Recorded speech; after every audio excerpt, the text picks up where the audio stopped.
Shalom Ouvracha, aujourd'hui on a pu étudier le Chidouche du Rabbi Chaim Halevi qui a rapporté la Gemara dans Maseret Kritout d'Afkaf. Là-bas le sujet était de quelqu'un qui aurait remué des braises à Choté Bagichalim Beshabbat.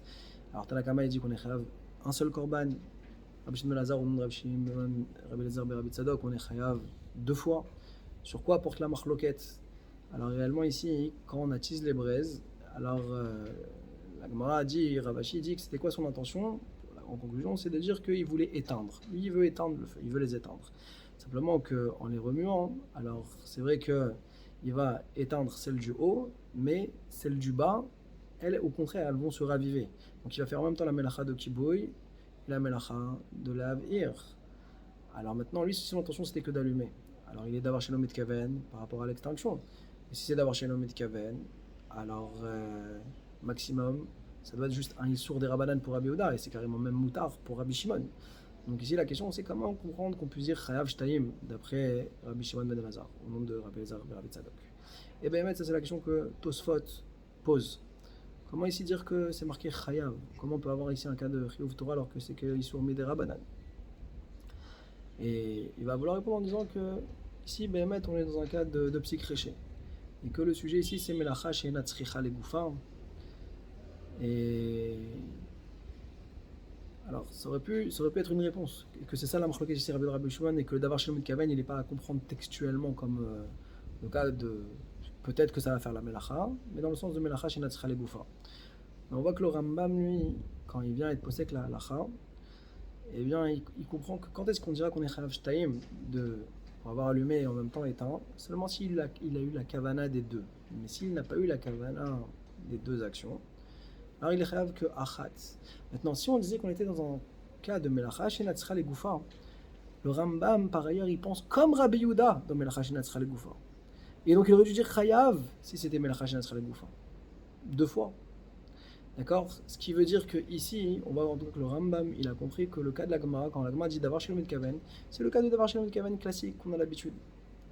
Et donc la question de Tosfot revient.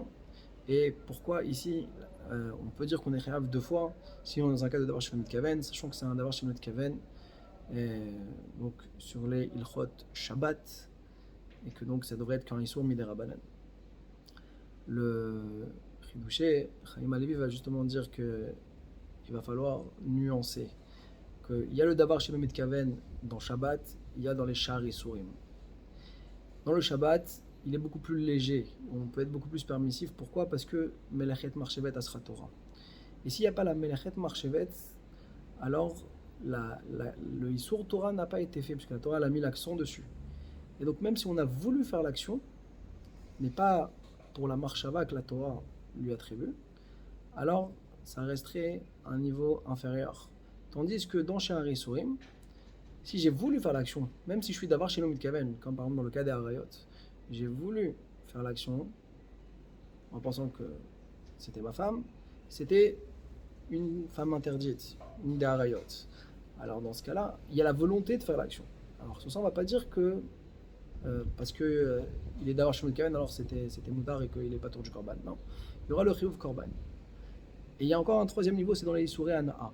Que dans les Issourei Hana'a, il rapporte le Ran, que même derrière psychréché, on dit qu'on est patour, parce que ça s'appelle aussi d'avoir chez l'homme kaven. Pourquoi? Parce que là j'ai une kavana qui va à l'encontre, qui contredit la recherche du plaisir, comme le cas des senteurs de Avodah Zara, ou même si on veut dire qu'on va obligatoirement les respirer, ou bien des mochexou, de ceux qui vont vendre les vêtements et qui ont une kavana contraire de ne pas profiter du vêtement.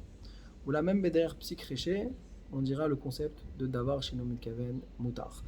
Et par contre, dans les autres sha'ar isurim, d'avoir chez l'homme kaven, à partir du moment où on veut faire l'action, alors ça nous condamne. Donc c'était ça en fin de compte l'idée à comprendre, c'est la nuance dans le fondement même de ce que c'est que d'avoir chez l'homme kaven dans Ilchot Shabbat et dans les sha'ar isurim chazak ou baruch.